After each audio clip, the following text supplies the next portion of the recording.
A Knight's Tale on 4K Blu-ray. I'm just going to say this right now, and maybe I'm stealing my own thunder by saying this, but I think this is going to be a contender for one of the top 4Ks of 2025. So I showed this movie to my kids tonight, and they loved it. So now I'm just going to go through, I'm going to talk about the movie, stuff that I noticed this time. I'm going to talk about the actual quality of the 4K and my experience with my kids watching it. But before we go any further in this relationship, you should know there's going to be baby chicks in the background. See, look at these little goobers. So forgive me if you hear their happy or stressed out little chirps. So right when this movie started on 4K, I have sound all cranked up. I got the kids all sitting there. This big bassy note comes in here. I have it turned down kind of loud because it's super late at night right now, but it hit so hard and it was so powerful, and I was just like, yes! I was like, this Dolby Atmos sound mix is going to be so awesome. And I know it's kind of silly to judge the sound just off of that opening like few notes, but when those notes hit, I was just like, yes, this is the best I've heard this movie since theaters back in 2001 when I worked at the movie theater. So I worked at the theater and I saw this movie multiple times on 35mm film. And this 4K is actually going to be my 4th time owning this movie. I had the special edition DVD, and then the extended cut DVD, and then I had the super bit DVD. I love this right here where they have the nose plugs because their guy died and he stinks for a reason. And I love this as they switch nose plugs. Watch this. Right, left, thank you. Like it matters which one's right and which one's left. All right, so I was already impressed with the sound for the 4K, but here when Watt walks onto the screen and his hair looks like it's on fire. I mean, you really can't see it through this camera, through my phone camera, but I was just like, oh boy, the colors of the Dolby Vision on this disc are gonna be amazing, and they are. I've always loved the use of Queen on this part, and one funny thing is, well, awesome thing really, my son next to me started doing the same thing these guys are doing where they're like slap, slap, clap, and I was just like, yes, like they're already getting into it while we were watching it. So the Queen for the opening is perfectly sets the mood. If it's like, if you don't like that opening scene, you're probably not gonna like the movie. Like if you can't handle the Queen and the silliness and like people mouthing the words of the Queen song, but this is my absolute favorite part of this part. We have the guitar at the end, and it's the trumpets, or the and it stops when they put it down. It's so cool. Instead of the trumpet noise, it's like the guitar riff. So I don't know if I already explained why I chose the theatrical version for this viewing / review, because I was showing the kids, and I think I love the extended version, and I love that this 4K has both. But for the kids, I decided the theatrical version just because shorter, and I think it's probably a little more kid-friendly. There's just a little bit more nudity in the director's cut. So I love this part as Geoffrey Chaucer has just presented essentially the fake ID to the tournament entry people. I love this little look that he does after he hands it off before he walks away. It's just like, I don't know, it's like this look like checking, like, are you falling for it? Because I'm legit. Like, I don't know, look at his face here. Thank you very much. So this movie is so well made and so fun and so infinitely repeatable that I have often said in those times when you go around the room or around the car or around the campfire asking what's a movie you could watch every day or what's a movie you could take on a desert island, this movie. I could probably watch this movie every day. But one example of how this movie is so well made and it's so enjoyable and so well put together is like this scene right here where he's riding his horse following her, and she essentially leads him into a church, but he doesn't know it. My sex silent. Oh, I would hear you speak if it cost me my... So we're kind of getting, it's not his perspective, but we don't yet, we kind of have tunnel vision like he does right now. He's just staring at the girl, and so we're getting these really close to medium shots. And I love like the reveal of when he finally realizes he's in the church. So now we're in the close-ups in their conversation in the church. I love I mean, if You desecrate the house of God! oh. Oh. It's so funny. Anyway, the guy yells, and then it just like cuts to the long shot looking down into the church. And so we get the full view that it's a church along with him, and then we get a laugh with her. So I just think there's so many situations that are just set up like that that just make it so fun to watch. And this is always a fun little joke here where the rabbi guy, not rabbi, the father guy, he's like, pray that, he's like, beauty's such a curse. He's pray that your years come quickly and it fades. And this is the movie being like, check out our beautiful actress. Oh, and I do, my lord. I pray for it all the time. Why, God, did you curse me with this face? God's will has a purpose, but we may not know it. That is lovely. She's definitely cursed. So one thing I did like about showing this movie to my kids is the strong masculine male lead. But hold that thought for a second, because look at this extra up here. She's staring like right at the camera. But I like this scene right here where they walk into the like stadium or whatever, and he sees Jocelyn, the girl he has a crush on, up in the stands. And listen to what he says. Jeff, 'tis my lady. Oh, jeez, you William, you aim too high. Oh, if there's another way to aim, I don't know it. If there's another, so he says that you aim too high, and he says, if there's another way to aim, I don't know it.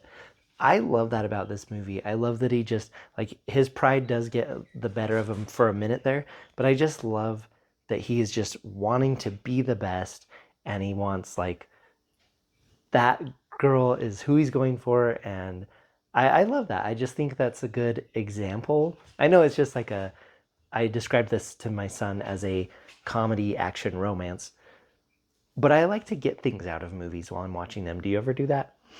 Anyway, I like that he says that. If there's another way to aim, I don't know it. Just aim for the very best. And with, I guess, girlfriends and everything. So I like that. Now, I don't know the details of how this 4K was restored, but it looks incredible. And there were so many scenes throughout, just like this. In silence.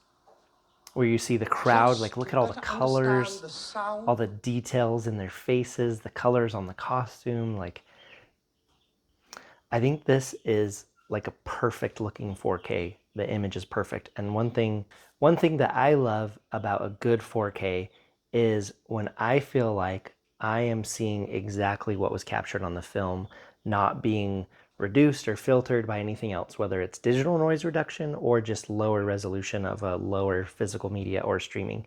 So, and what I mean by that is you'll see some movies and some people think there's like soft parts or really sharp parts, and they'll blame that on it not being a good 4K. But really what we're seeing is we are seeing what is actually in focus in the camera and what's out of focus. And I love that, because I feel like when I'm watching a good 4K, which I would say this is, boop, that I am truly seeing, for essentially the first time since watching it on 35mm, the actual cinematography, the depths, what parts were in focus, what was out of focus. I am seeing it truly as it was created, and that is such a joy to see this movie that I love in such a perfect looking 4K. So there is film grain the entire time in the movie, that little tingly stuff you see over the image. But to me, it looked very natural. I don't know if they did anything to reduce it, but it did look very natural and healthy, as they say, because when you digitally remove that film grain, it does pull some detail out. So to me, it looks just like a beautifully restored movie. I noticed so many things about the movie this time watching it through. Look at this lady. She's just like jumping up and down. It's like kind of an older lady too. Okay, here we go. Just like bouncing. So there are so many cool ways that they show jousting in this movie. Like, seriously, how many ways can you make a sport where you're just riding a horse at each other and hitting each other with a stick in a straight line look interesting? This movie answers that infinitely. Every single jousting scene is super interesting. And I think this one is my favorite because it's like slow motion, and it goes from the scene with Jeff and William talking to just like the beats of the hooves, but the camera is like up above the guy riding, and it just comes down above and then follows behind, and it's still like kind of slow motion. I think it's my favorite jousting shot. Well, that bit was awful.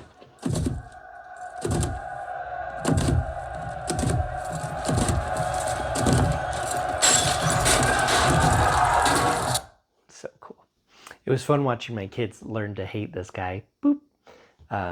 But I like the part where William shows mercy on Thomas Colville, and this guy's like, well, mercy is a weakness. And again, I like how this movie portrays different kinds of masculinity, right? Like, you could argue that his is kind of the toxic masculinity, but that William's, like, where he's like strong and bold and competitive, but also he can dance, and also he shows mercy to people. So I think I really enjoyed showing this to my kids just for the different facets of masculinity on display that they can see, like, okay, that's too much, that's maybe bad, and then on the other side of William. And the reason I keep bringing up masculinity is because a lot of the entertainment nowadays, like whether it's cartoons or books or whatever, it's not there. It's either female characters, which is fine, but that's kind of, it's saturated now, where it used to be saturated the other way. Now, a lot of the Disney Plus shows or whatever, it's just not there in the way that it is in this movie. So that's kind of why I keep bringing it up. I'm excited it's here, and I'm excited that I watched this with my kids. All right. Look at the dress Adamar sends word. right here. He said he will win this tournament. You probably can't tell in my camera, but my goodness, that red is just like popping off the screen. So my 4-year-old daughter, every time she changed outfits, she would point out, she'd be like, that's still that same girl, right? She just changed outfits. And so she just kept pointing out every time she changed outfits. I thought that was funny. So there was an interesting camera move that stood out to me this time around, and it has to do with this that I'm going to show you here in a second. But if we think of film as literature, which was one of my favorite classes in high school, which I took 2 years in a row, it's called film as literature. So looking at this scene here as literature, check this out. So you have Count Adamar here, who he's upset. Goodness, chickens. He's upset because they're in the middle of their duel, their jousting thing, right? They've each got some hits on each other. But he looks up to the tip of his lance, and then the camera will follow him down, or follow down. So he looks up at that, and then it comes down to him. An awesome shot, by the way, where the camera just comes down right into his eyes. So then in immediate contrast, so Count Adamar looks over and he sees them setting up the score flags to see what the score is, and he's really mad, right? So he looked up at the tip of his lance, and the camera comes down and shows his face, right? So now we come over to William, where you have the camera on this cross that's kind of up high, and then it comes down onto his face. And so the way that I took that, and you can say I'm way off base here, but I had fun with it, is that Adamar is looking at the fist on his lance, and that's who he serves, is himself and his own might. And then William, while he's not necessarily like a raging Christian person, the cross represents something higher. And I just like that it just one after the other. It's like Adamar relies on his fist and his strength, and then it goes above William and shows the cross, and then comes down to him. And I just think that is such a cool contrasting moment. Does that make sense? So the scene where he goes to this party was jaw-droppingly beautiful. And I've always loved this scene because it turns into like a fun David Bowie dance scene. But on 4K with HDR, with just all the lights and the colors and the detail, like, I was awestruck. This is such a good looking 4K, and there's so many parts, like whether it's just so beautiful that it's not distracting, or like this where it comes on screen and you're just like, whoa, and you just can't take it all in at once. Another thing that stood out with the 4K that I hadn't really noticed before are a lot of the tiny costume details. Like in this scene here, like look at her hair. There's like these like fun little stripy things on it. Do you ever get tired like- of putting on clothes? I believe she's talking about taking them off, my lord. Look at those. Those are fun. Okay, look at this girl's hair. With the sun glinting off of her behind her hair and above, you get like, there's like purple, she's got like purple highlights in there. I love this cathedral conversation You come for confession. where it's just super wide for their whole conversation And the glass. as she demands him to give her more poetry, like the letter he wrote her, but it took the whole team to write the letter. Okay, so the conversation, it kind of tracks this way and it tracks this way as the conversation is progressing. And then this guy comes up to yell at her to be quiet, even though he's being loud too. And it's her telling him off. It's hilarious. Losing would But watch contradict this your incredible edit. self-love, and losing would show your obedience to your lover and not to yourself. Really? Woman. Do not me and spare him. Now be gone. Go. Watch as she turns. Boom. What is your answer? So I love that. So like it's this far away thing for quite a long time, and then she yells this guy, but then as she turns, like it's like the perfect edit because she's turning and then it is the closer up shot and she finishes the turn, and then you get some great beautiful acting close-ups from boop this lad that we lost way too soon. All right, I love this part where, so we'll find out why he's chosen to lose, but his team is wondering, hey, why are you losing? But look at Kate's reaction. She's the female blacksmith to what he says. Everyone else is like annoyed and upset, but watch her reaction. I love this. Look, Jocelyn told me I should lose to prove my love. Okay, look at all their reactions. They're all upset. God, I'd rather you were Foolish. Okay. Upset, mad. She's contemplating it, but watch just what sneaks onto her face here. Oh, God, I'd rather you were blind. Don't be foolish, Look at her. Will. Each woman... Did you see her there at the end? Anyway. I just like that. They're all mad and you just see like she gets it and she loves it. I love this part when they are all trying to convince William to run, and he doesn't want to run because he's a knight and he will put himself to the hazard, he says. But she's telling him that she loves him, and I love this line coming up here. And where will we live? In my hovel. With the pigs inside in winter so they won't freeze. Yes, William, with the pigs. With the pigs. Aww, I love that. I love in movies when the love interest, boop, is like, I will stick with you because I love you, in the hovel with the pigs or whatever, like in The Greatest Showman, when she's like, when she's singing the song about let me be a part of the adventure, like I want to be part of it all. And like this, when she's like, yes, William, with the pigs. To me, that is like, let's hit the microphone. That is so swoony. And I love that. I love that in movies when characters do that. It makes me want to do that. Well, it makes me want to do a good job, but also, I love that in movies. Like a good example of relationship not being about the stuff or the status, just about the love, and that they will go through hard times with each other. I love that Count Adhemar carries this piece of straw all the way down here just for this object lesson. Tries to touch a star. Oft stumbles at a simple straw. He's like coming down here to gloat, but he's just like he's like, oh, I gotta do an object lesson. I gotta bring a piece of straw down there. Now my kids were on the edge of their seats during all the jousting, but during the final jousting, and it was just so fun to watch them enjoying this movie so much. And going back to that scene where you see the cross and then you come down and see William, there's a part with his dad right here where he, like, I don't think there's any other way to interpret this, what I'm going to show you. So everybody's cheering, and look at what his dad does. The camera's way above him. I mean, where's he looking?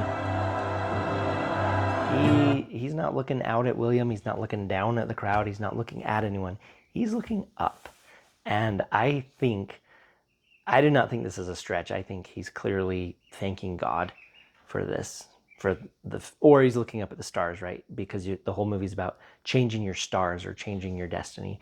And I think it's so cool. He's looking up in gratitude here at the end. Ends with the camera circling kiss, and the background changes into stars to match with the theme. And of course, AC/DC music playing. But in summation, this new 4K remaster of A Knight's Tale is so incredible. Like, blew me away. Absolutely gorgeous. And incredible Dolby Atmos sound. So it is such a relief and a joy when one of my all-time favorite movies gets an amazing 4K. It was kind of the case with, like, The Fugitive. Anyway, I loved this movie. I loved showing it to my kids. I did have them close their eyes on the part where she goes to bed him in the tent, just for some of the dialogue and part. It's just a little much for them, so I skipped that part. But I loved it. I had so much fun showing it to them. What do you think of this movie? Are you going to get the 4K? And what do you think? What are some of your favorite movies that have had a good 4K or a bad 4K? Or what are some of your favorite movies that you want to come to 4K? Anyway, thank you for watching, and I will see you on the next one.